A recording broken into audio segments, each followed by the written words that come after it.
अस्सलाम वालेकुम। आज हमने मेटल कार्बोनेट्स के बारे में पढ़ना है। सबसे पहले आप लोग मेरा चैनल सब्सक्राइब कर लें ताकि इस तरह के लेक्चर्स आपको मिलते रहें और आपको बार बार यूट्यूब गूगल पे ब्राउजिंग करके जो है ढूंढना ना पड़े।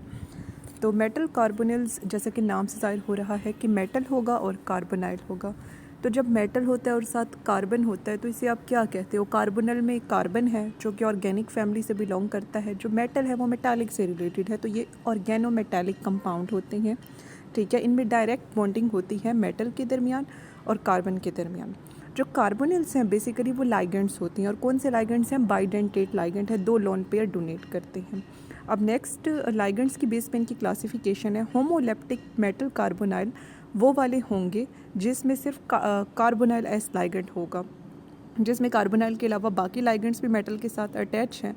ठीक है, तो उसे हम हेट्रोलेप्टिक मेटल कार्बोनेल्स कहेंगे। अच्छा, ये जो ऑर्गेनिक मेटालिक कंपाउंड होती है ना, इनकी बॉन्डिंग डिफरेंट्स होती हैं। कोवेलेंट भी हो सकती है, आयनिक भी हो सकती है, सिग्मा भी हो सकता है बॉन्ड, पाई भी, लोकलाइज्ड, डीलोकलाइज्ड, ये सारे जो हैं हो सकते हैं। नेक्स्ट वो मेटल्स की बेस पर कह रहे हैं कि मोनोन्यूक्लियर मेटल कार्बोनेल और पॉलीन्यूक्लियर मेटल कार्बोनेल। मोनोन्यूक्लियर मेटल कार्बोनेल्स वो होते हैं जिसमें एक ही तरह का जो है मेटल होता है और एक ही वो होगा, जैसा कि आयरन है, मैंगनीज है, यहाँ पे दिखाया गया ट्रांजिशन मेटल कम्प्लेक्स। इसमें पॉलीन्यूक्लियर मेटल कार्बोनेल्स वो होती हैं जिसमें एक से ज़्यादा जो है मेटल होते हैं। अब वो मेटल अगर एक ही तरह के हैं तो वो होमोपोलीन्यूक्लियर होंगे, अगर वो एक से ज़्यादा तरह के हैं तो वो हेट्रोपोलीन्यूक्लियर होंगे। ठीक है, नेक्स्ट वो बॉन्डिंग की बात कर रहे हैं, तो इसमें एक तो सिग्मा बॉन्डिंग सिंपल सी होती है। वो जो कार्बोनाइल होता है मेटल को देता है lone pair coordinate covalent bond, आपने पढ़ा होगा। ठीक है, तो वो कोवेलेंट बॉन्डिंग होती है, वो सिग्मा बॉन्ड बनता है। लेकिन फिर क्या होता है कि एक अहम चीज़ जिसकी वजह से मेटल कार्बोनिल्स को आप अलग से स्टडी करते हो बाकी सारे कंपाउंड से, इनकी अलग से क्लास बना दी गई है, वो है बैक बॉन्डिंग। जो मेटल होता है ना वो बाज़ औक़ात कार्बोनिल को उसके लोन पेयर वापस कर देता है और ये जो बॉन्ड बनता है वो पाई बॉन्ड बनता है और इस चीज़ को हम बैक बॉन्डिंग कहते हैं। ठीक है, तो जो कार्बोनिल है इसकी एक एक्सेप्शन है कि पाई एक्सेप्टर लाइगेंड है, यानी कि अपने ही लोन पेयर जिसने मेटल को दी होती हैं ये उससे वापस एक्सेप्ट कर लेता है, यानी कि ऐसा लाइगेंड है जो ना सिर्फ देता है बल्कि एक्सेप्ट भी करता है। ठीक है, तो इनके पास वैकेंट खाली पाई ऑर्बिटल्स पड़ी होती हैं जिसके अंदर ये पाई इलेक्ट्रॉन्स को ले लेते हैं। लोन पेयर के अलावा, लोन पेयर तो होंगे ही होंगे, ठीक है, उसके अलावा इनके पास वैकेंट होंगे जिसमें ये ले लेंगे। तो यही मेन कॉन्सेप्ट है जिसकी वजह से हम मेटल कार्बोनिल्स को अलग से स्टडी करते हैं। तो सिग्मा बॉन्ड जो है कार्बन और ऑक्सीजन के इन बिटवीन, और बैक बॉन्डिंग वाला जो पाई बॉन्ड है मेटल और कार्बन के इन बिटवीन। अच्छा, मेटल और कार्बोनिल के दरमियान जब बैक बॉन्डिंग ज़्यादा होगी, ठीक है, तो फिर जब इसकी बॉन्ड स्ट्रेंथ ज़्यादा होगी तो कार्बन और ऑक्सीजन की बॉन्ड स्ट्रेंथ कम हो जाएगी। बॉन्ड आर्डर जब मेटल और कार्बोनिल कार्बन का ज़्यादा होगा। बॉन्ड आर्डर क्या होता है? नंबर ऑफ बॉन्ड्स होते हैं। जैसे कि अल्काइन में बॉन्ड आर्डर पूछे 3 है बॉन्ड आर्डर, अल्कीन में पूछें तो 2 है बॉन्ड आर्डर। ठीक है, तो ये नंबर ऑफ बॉन्ड्स होते हैं दो एटम्स के दरमियान मालिक्यूल के। और दूसरा स्ट्रेचिंग फ्रीक्वेंसी, जब मेटल और कार्बन की ज़्यादा होगी तो कार्बन और ऑक्सीजन की कम हो जाएगी। स्ट्रेचिंग फ्रीक्वेंसी नाम से, केमिस्ट्री की सारी चीज़ें नाम से ही ज़ाहिर होती हैं। तो स्ट्रेचिंग फ्रीक्वेंसी है कि जब वो वाइब्रेशन होती है ना तो वो जो बॉन्ड लेंथ होती है वो चेंज हो जाती है, उसमें एक स्ट्रेच क्रिएट हो जाता है। और ये कितनी बार होता है? फ्रीक्वेंसी हम तादाद को कहते हैं, यानी कि कितनी बार वो स्ट्रेच हुआ। तो स्ट्रेचिंग फ्रीक्वेंसी जब मेटल और कार्बोनिल की ज़्यादा होगी तो कार्बन और ऑक्सीजन जो है उनकी स्ट्रेचिंग फ्रीक्वेंसी कम हो जाएगी। नेक्स्ट हमने ऑक्सीडेशन स्टेट का इफेक्ट। इस पे ऑक्सीडेशन स्टेट जो इसके ऊपर चार्ज होता है, ठीक है, ये वैलेंसी नहीं है, इससे वैलेंसी के साथ कंफ्यूज नहीं करना। ऑक्सीडेशन स्टेट के उसमें कितनी ज़्यादती है या कमी है इलेक्ट्रॉन की, वो जो नोबल गैस इलेक्ट्रॉनिक कॉन्फ़िगरेशन होती है उसे पूरा करने के लिए। अच्छा, ऑक्सीडेशन स्टेट इसकी जैसे कम होती जाएगी तो बैक बॉन्डिंग की एबिलिटी उतनी ज़्यादा होती जाएगी, यानी कि मेटल की जो ऑक्सीडेशन स्टेट है जैसे जैसे कम हो रही है। ठीक है, यहाँ पे यानी कि जैसे कि वो माइनस में अगर जा रही है, यानी कि अगर माइनस में चली गई है, पॉजिटिव ज़ीरो से क्रॉस करके माइनस में चली गई है, ठीक है, तो यानी कि कम हो रही है, तो बैक बॉन्ड जो है उतना ज़्यादा मजबूती से बनेगा। नेक्स्ट वो कह रही हैं nature of ligands bonded to metals, यानी कि लाइगेंड की नेचर पे भी बड़ा डिपेंड कर रहा होता है। जो सिग्मा डोनर होते हैं उनकी बैक बॉन्डिंग बहुत ज़्यादा होती है, जिसमें सिग्मा डोनर के साथ वो अच्छा यानी कि एक्सेप्टर भी है, पाई एक्सेप्टर भी है, तो उसके अंदर बैक बॉन्डिंग कम हो जाएगी क्योंकि वो एक्सेप्टर है। ठीक है, वो अपने पास ही यानी कि अच्छे वाला वो मेटल एक्सेप्टर है, तो फिर तो वो मेटल के पास अपने इलेक्ट्रॉन जाने नहीं देगा। जब जाने नहीं देगा तो फिर जब जाएंगे नहीं तो मेटल वापस कैसे करेगा? ठीक है, तो बैक बॉन्डिंग कम हो जाएगी। तो अगर वो अच्छे वाला सिग्मा डोनर होने के साथ वो अच्छा पाई एक्सेप्टर है तो उसने मेटल के पास जाने ही नहीं देने। जब मेटल के पास नहीं जाएंगे तो मेटल ने कैसे वापस करने हैं, तो इसलिए बैक बॉन्डिंग कम हो जाएगी। ठीक है। तो नेक्स्ट वो बॉन्ड ऑर्डर का मैंने बताया, number of bonds between two atom, ये मैंने स्टार्ट में भी, स्ट्रेचिंग फ्रीक्वेंसी का भी मैंने आपको बताया कि जो बॉन्ड डिस्टेंस में कमी आ जाती है वाइब्रेशन की वजह से। नेक्स्ट इनका एक खास रूल है 18 इलेक्ट्रॉन रूल, जो कि मेटल कार्बोनिल्स पे आता है, जिनकी स्टेबिलिटी को चेक करने के लिए। जो मेन ग्रुप के एलिमेंट्स हैं वो ऑक्टेट रूल को फॉलो करते हैं, ये 18 इलेक्ट्रॉन रूल को फॉलो करते हैं, ठीक है। अब इसके लिए आपको वैलेंस इलेक्ट्रॉन्स का पता होना ज़रूरी है, तो इसलिए मैंने ये ड्रा कर दिया, मतलब बताने से क्या होता है, मैंने ड्रा कर दिया ताकि आपको कहीं और से ढूंढना ना पड़े। तो ये मैंने स्कैंडियम से लेके जिंक तक, scandium, titanium, vanadium, chromium, manganese, iron, cobalt, nickel. अच्छा, ये 3 से स्कैंडियम स्टार्ट हो रहा है, तो यानी कि 3, इसकी जो वैलेंसी होगी वो 3, यानी कि जो आपने वैलेंस इलेक्ट्रॉन्स 3 लिखने हैं। नीचे जो वाई है यट्रियम, उसके 4 से स्टार्ट हो रही है, तो आपने 4 लिखनी है, और फिर देन फॉरवर्ड 5, 6 इस तरह से।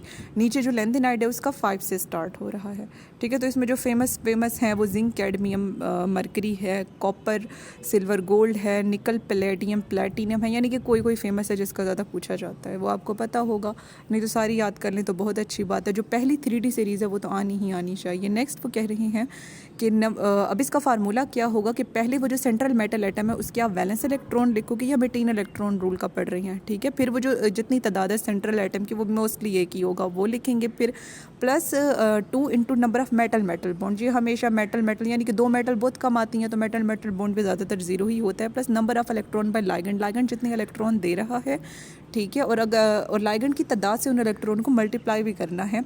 और जो चार्ज है उसका यहाँ पे ये क्राइटेरिया कि अगर वो पॉजिटिव में होगा तो यहाँ पे माइनस कर देंगे, माइनस में होगा तो प्लस कर देंगे। तो ऊपर मैंने लिखा है कि, और दूसरा ये बताता है कि कौन सी चीज़ ऑक्सीडाइजिंग एजेंट है, कौन सी चीज़ रिड्यूसिंग एजेंट है, ठीक है। तो 17 इलेक्ट्रॉन होंगे, तो यानी कि इसने एक गेन करना है स्टेबिलिटी के लिए, तो यानी कि जो गेन करता है उनकी रिडक्शन होती है, तो जो खुद रिड्यूस होते हैं दूसरों को तो ऑक्सीडाइज कर रहे होते हैं ना, तो वो ऑक्सीडाइजिंग एजेंट होती है। 19 इलेक्ट्रॉन यानी कि अपनी ऑक्सीडेशन करेंगे 18 स्टेबल इलेक्ट्रॉनिक कॉन्फिगरेशन के लिए, लेकिन दूसरों को तो रिड्यूस करेंगे, तो रिड्यूसिंग एजेंट। जो स्क्वायर प्लेनर है इसकी एक एक्सेप्शन है कि ये स्टेबल होता है 16 इलेक्ट्रॉन पे ही। जो मेन ग्रुप एलिमेंट है उनका ऑक्टेट रूल है, ये मैंने पहले भी आपको बताया है।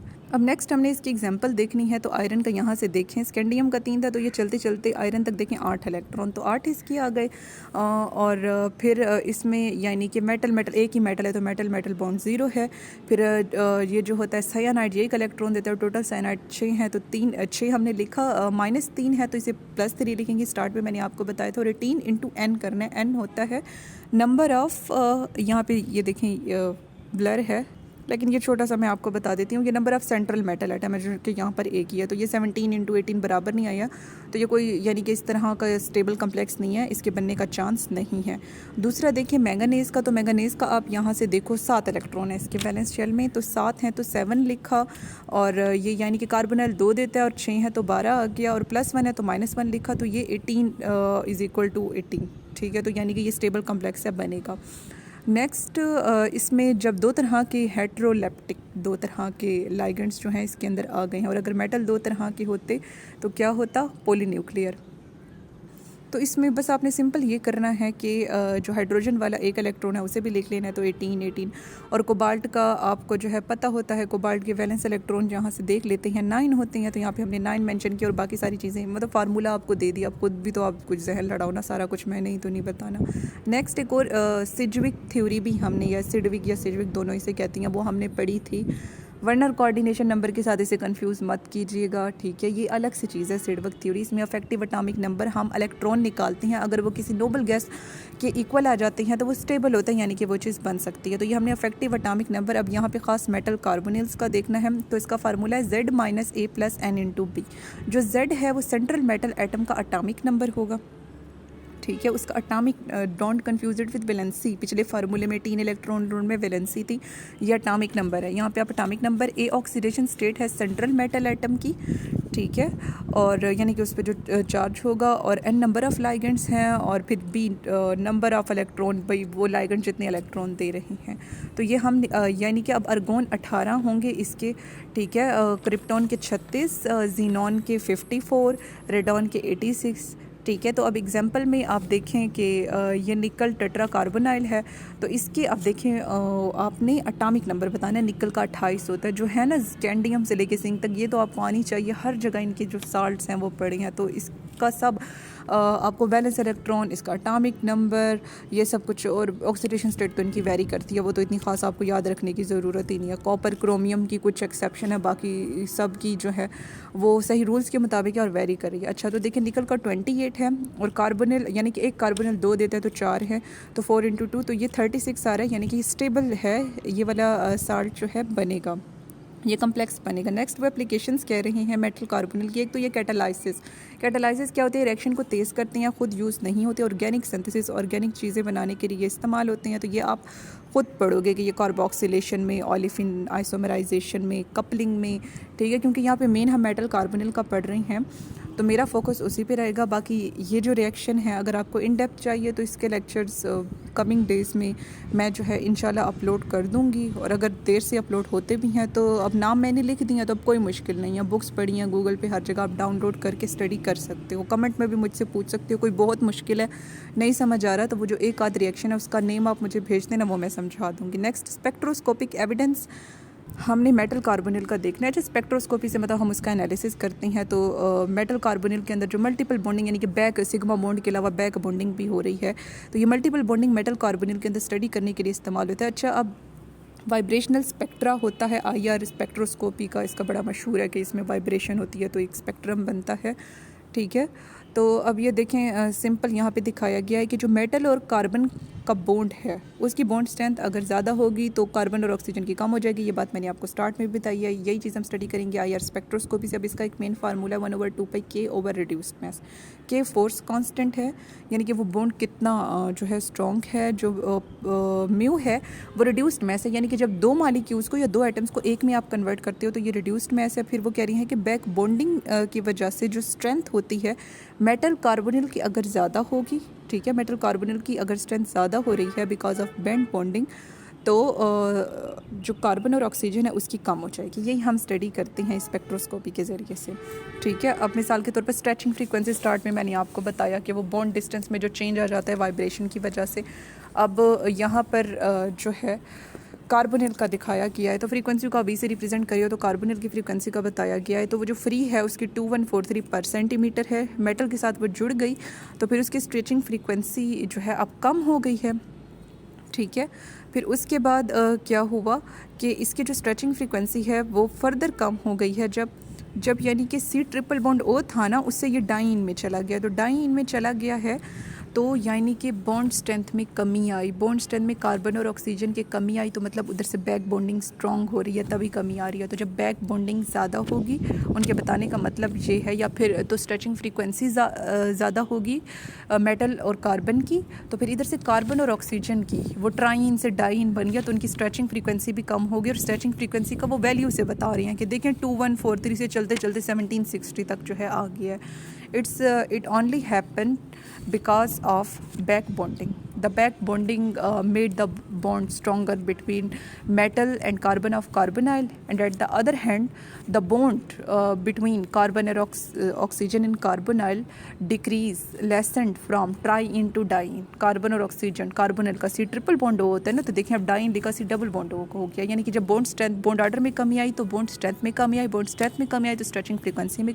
कमी आई, और इसको वैल्यू से भी दिखाया गया है। स्ट्रेचिंग फ्रीक्वेंसी 1760 पर सेंटीमीटर हो गई है। अच्छा, वैसे सिंपली बताई गई है, डबल बॉन्ड की 1650 होती है स्ट्रेचिंग फ्रीक्वेंसी, ट्रिपल बॉन्ड वालों की ज़्यादा होती है, 2200 होती है। ये सिंपल सी बात है कि जब ट्रिपल से डबल बॉन्ड हो रहा है तो ज़ाहिर है बॉन्ड स्ट्रेंथ में कमी, स्ट्रेचिंग फ्रीक्वेंसी में कमी, स्ट्रेचिंग फ्रीक्वेंसी तो कम होनी ही होनी है, ठीक है।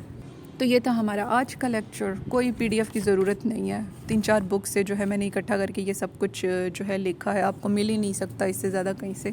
तो हमारी वीडियो को लाइक, शेयर और चैनल को सब्सक्राइब लाजमी करें ताकि फ़र्दर स्ट्रगल से आप बच जाएं ब्राउजिंग की, और सारा फोकस बुक रीडिंग पे अपना रखें और लिमिटेड रिसोर्सेज पे सोशल मीडिया के, और अच्छे मार्क्स ऑब्टेन कर सकें। अल्लाह हाफ़िज़।